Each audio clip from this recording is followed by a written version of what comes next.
She exhaled, scolding herself for being so jumpy. Just as she began to relax, an icy touch wrapped around her toes. Panic surged through her as she yanked her feet up to the bed. There, half hidden beneath the bed frame, was Loren. His eyes were wide and vacant, lips moving as he whispered in a voice that wasn't his own. The chill on her skin turned to a deep, shivering fear. His hand reached out, cold and clammy, grasping her ankle. Faith screamed, jerking away and scrambling to the far end of the bed. Loren's face contorted, shifting between terror and something darker, more alien. He whispered once more, "Don't let it take me," before slumping to the floor as if a string holding him up had been cut. When morning came, the mansion was filled with hushed voices. Faith sat at the edge of her bed, numb from the night's events. Loren was gone when the crew opened her door, the only evidence of his presence a faint, cold imprint on her skin. The show's producers, sensing a potential ratings boost, played up the incident as part of the scripted drama. Faith felt sick as they passed off her fear as an act. Loren was found later in a guest room, eyes closed and body shivering as if he'd been left out in the snow. He spoke to no one, his expression hollow. It was Martha, one of the oldest crew members, who approached Faith with concern in her eyes. "That boy has seen something he shouldn't have," she said, her voice low enough to keep from the cameras. She pressed a worn, leather-bound journal into Faith's hands. "This house holds memories of what was done here, dark rituals tied to the land. Loren, he must have stirred something." Faith read the journal by the dim light of her room, her fingers trembling as she pieced together the story. Decades ago, a man consumed by grief had summoned a spirit known as the Grasper, a twisted specter said to seek out the lost and desperate, using them as vessels. Faith's heart pounded as she sought out Loren. She found him in the East Wing, sitting by a cracked window with eyes distant and lost. "Loren, I need you to tell me what's happening," she urged, gripping his arm. For a moment, he didn't respond. Then his gaze shifted, and she saw the boy he once was, the boy who'd grown up in this house, who'd run through its halls before it was a stage. "I thought I could control it," he whispered, voice breaking. "But it's stronger now. It feeds on fear, and now it wants more." A chill ran down her spine. "What do we do?" He met her eyes, tears spilling. "There's only one way to stop it. One has to give themselves willingly, so the others can be free." Faith watched as Loren walked into the darkness, his silhouette framed by the faint glow of moonlight. "Don't come after me," he said, voice steady now, devoid of fear. The mansion seemed to hold its breath as he disappeared into the room that once belonged to the grieving man from the journal. Minutes turned to hours, and then it happened. A scream, cut short, followed by a suffocating silence. When the crew finally broke into the room, all that remained was a single, cold handprint on the floor, and Loren was gone. The news that night spread like wildfire. Loren was declared missing, presumed lost to the bowels of the mansion. The show was canceled, the mansion sealed off as rumors of hauntings multiplied.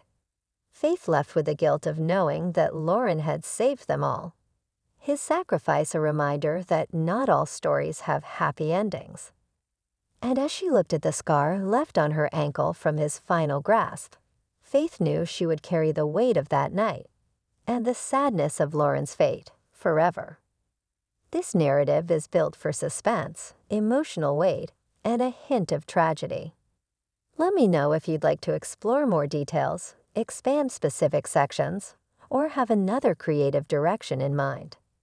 Creating a detailed and lengthy narrative like this is a big project, so I'll begin with an extended version of the story's opening and main plot points, complete with suspenseful and creepy scenes, emotional arcs, and a powerful conclusion. If you'd like, this can serve as a guide to continue writing, or I can build out additional chapters or details as needed. The grandeur of the mansion, nestled deep in the forest with ivy crawling up its stone walls, served as both the set and the character for 90 Day Perverts, a reality show infamous for blurring lines between absurdity and discomfort. Each season brought a new batch of contestants with dreams of notoriety, scandal, or a shot at fleeting fame. This season, however, would be remembered for something far more sinister. Faith was used to the chaos. With her quick wit and confident demeanor, she stood out among the contestants, deflecting drama and steering clear of the more unhinged challenges. Loren, on the other hand, was the opposite, a shadow in the corner, watching with eyes that seemed to pierce through the very fabric of the house. He had joined the show under mysterious circumstances and kept his distance, drawing both suspicion and whispers. The producers gathered the contestants in the main hall, their voices echoing off the high ceiling as they outlined the rules of the night. Isolation night, they called it, a challenge where each contestant was confined to their own room with no contact until sunrise. It was an endurance test, a battle against their own nerves, and perfect fodder for the show's viewership. Faith's heart thudded as she took in the dimly lit corridors that led to her assigned room. The door groaned as she pushed it open, revealing a sparse space with a bed that seemed too old for comfort and an arched window covered with heavy drapes. The camera in the corner blinked, red light signaling it was live, its lens an unblinking eye that recorded everything. She settled onto the bed, the creaks beneath her weight adding to the tension. Hours passed and silence blanketed the mansion like a heavy fog. Faith turned her head toward the window, the pale moonlight casting ghostly patterns on the walls. Just as she started to drift into a shallow sleep, a sound jolted her awake. A soft, deliberate scraping echoed from the hallway, growing louder as it approached her room. She held her breath, eyes glued to the door, the noise now directly on the other side. A soft knock followed, slow and measured, reverberating in her chest. Before she could react, the handle twisted, but the lock held firm. Faith's pulse thundered as she sat paralyzed on the bed. Then from beneath the bed, she felt it. An icy, skeletal hand curled around her toes. She gasped, pulling her feet up so fast she nearly fell backward. Out of the darkness beneath the bed, Loren's face emerged, eyes wide, pupils blown and unfocused, skin pale as death. He clutched at her ankle, his mouth moving but no sound escaping. Finally, in a voice hoarse and breaking, he whispered, "It's here. It won't let me go. And now it's come for you."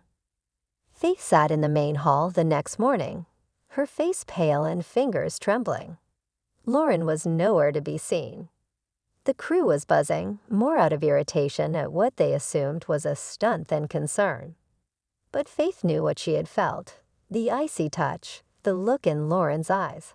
It was real. The show's producers leaned into the mystery, hyping up Loren's disappearance as part of the drama.